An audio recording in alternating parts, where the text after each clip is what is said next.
So we landed in Amsterdam a couple of days ago. The first day it was raining, and along with the fact that all the late nights in Spain and then campaigning in the United Kingdom, I was sick for a day, spent that in bed. But we're out and about, and it's still raining on and off here in Amsterdam. But looking at the Netherlands, it's a very interesting country. It has 17 million people, and today you'd never guess that this country actually ruled almost half the world. They had colonial possessions in Asia, in Africa, and the Americas. I don't know if you know this, but there was a city called New Amsterdam in the United States, which is now known as New York City. This era of the 16th and 17th centuries is what is known as the Dutch Golden Era, at which the Netherlands was known for the height of its economic power, its military power, and even its intellectual power. The Dutch Navy was amongst the fittest and the best in the world. One of the reasons why they were able to go as far as Indonesia and Asia and conquer those countries. Similarly, the first stock exchange in the world, 1602, Amsterdam is known to have set that up.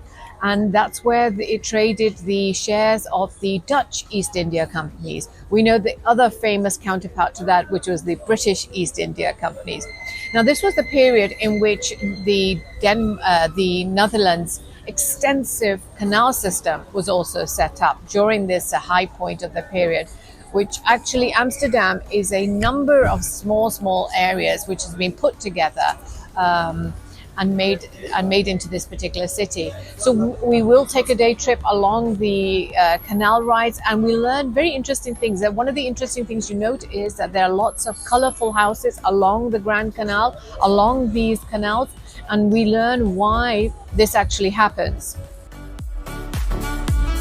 So it was during this high point of the Dutch Golden Era that the Netherlands was also an intellectual center.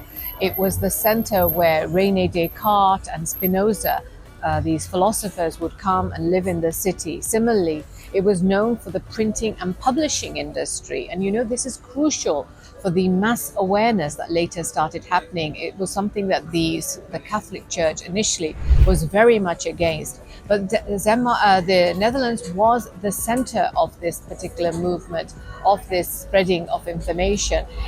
Ironically, this is one of the major reasons why today the Netherlands have this 5% Muslim population, but they're very much often at odds with the majority of the people living there because of the Dutch take, as we know, on Islam and many Muslim figures within the Islamic world as well. Muslims were nothing new in the Netherlands. They've been here since the 16th century, when the Ottoman merchants would come and settle in these Dutch ports. But recent immigration from the mid-20th century has mostly been from Morocco and Turkey. The Dutch, since the 17th century, has actually been known as a place where people from all over, persecuted minorities, religious minorities from all over Europe, have actually moved to the Dutch Republic because of its relative tolerance, especially on religion. So the 16th century in Europe saw the Protestant Reformation, what is called the Protestant Reformation. And between the Netherlands and the Spanish, there was an 80-year war between 1568 till 1648, when the Netherlands was finally able to free itself. And it's become a Protestant country since that period. And this is one of the reasons why it has a relatively liberal attitude towards other religions. And one of the reasons why, for example, the Sephardic Jews and the French Huguenots both immigrated to the Netherlands. In more current history, in 1933, Anne Frank and her family moved to Amsterdam, and the beautiful book, evocatively book written by this 13-year-old about her life in hiding, because in 1940 the Nazis came and occupied Amsterdam, and then the family went into hiding in 1942, between 42 and 44, before they were captured. She wrote this book about the diary of a young girl, which is an essential part of I remember my school curricula in the United Kingdom. We had to read this book, and it's evocatively written about this girl's aspirations, her desires, what she wanted to do in life. She wanted to be a journalist, She unfortunately died in concentration camp in 1944 from a typhus just before the camp, actually a couple of months before the camp was actually released. The inmates of that camp were released. Her father then later published the book and managed the house where they went into hiding, which is now Anne Frank's museum, and worth seeing if you are in Amsterdam. And I got to taste one of Amsterdam's famous cookies. After our wonderful canal ride, we went to Amsterdam's famous Dam Square from the 13th century. It's where the Royal Palace of Amsterdam is.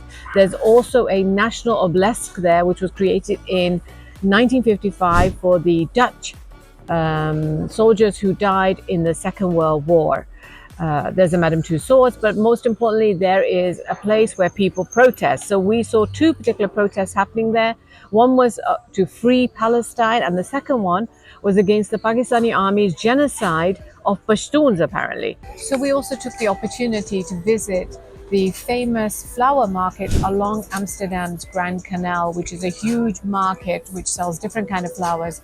But the famous tulips from Amsterdam, which arrived here in the 16th century from the Ottoman Empire and later led to the tulip mania. A little bit on that during that particular clip. I hope you enjoyed this vlog. Do give me your thoughts.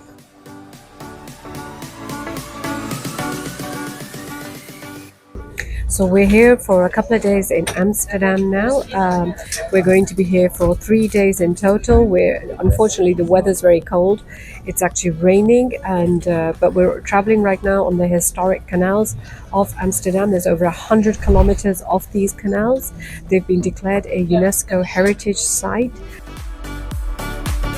So this whole canal system of Amsterdam was basically created in the 17th century. When the Dutch Empire was at its height, what's referred to as the Glorious Empire, the Glorious Age. During the 17th and 18th centuries, this is exactly where all the rich Dutch built their houses. And you can see from the houses, they have small doors, relatively big windows, and even smaller windows at the top, basically to give an impression of wealth. This is where the richest part of nobility lived in Amsterdam at that time. Now they're mostly offices and bank headquarters and so on. Not many people can afford to live in this part of Amsterdam, but of course rich people still do.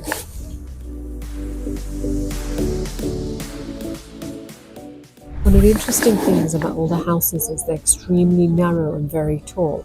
So a fascinating thing that the guide told us was that the reason is because nobody liked to pay taxes, and in those days the houses on the canal were taxed as per the size of their front width coming onto the canal.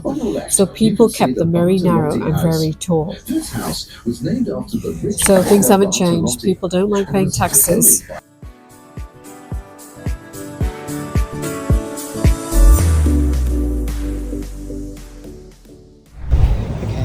So this is a strange thing probably to make a video, but I love the fact that you can actually push down on this and you throw the rubbish into there.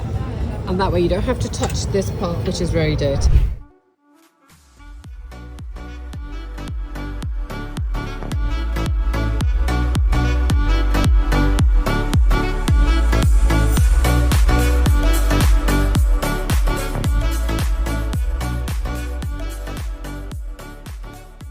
I'm in what is Amsterdam's flower market. It basically runs around the canal. This is where tulips galore are sold. And tulip mania in the 17th century became an infamous example of stock market asset bubbles, which is basically the skyrocketing price of tulips, which went up, and then several months later it just absolutely crashed. So that's now taken as an example. This happened during the 17th century when the Dutch Empire was at its peak and in fact had one of the highest GDP per capita at that time.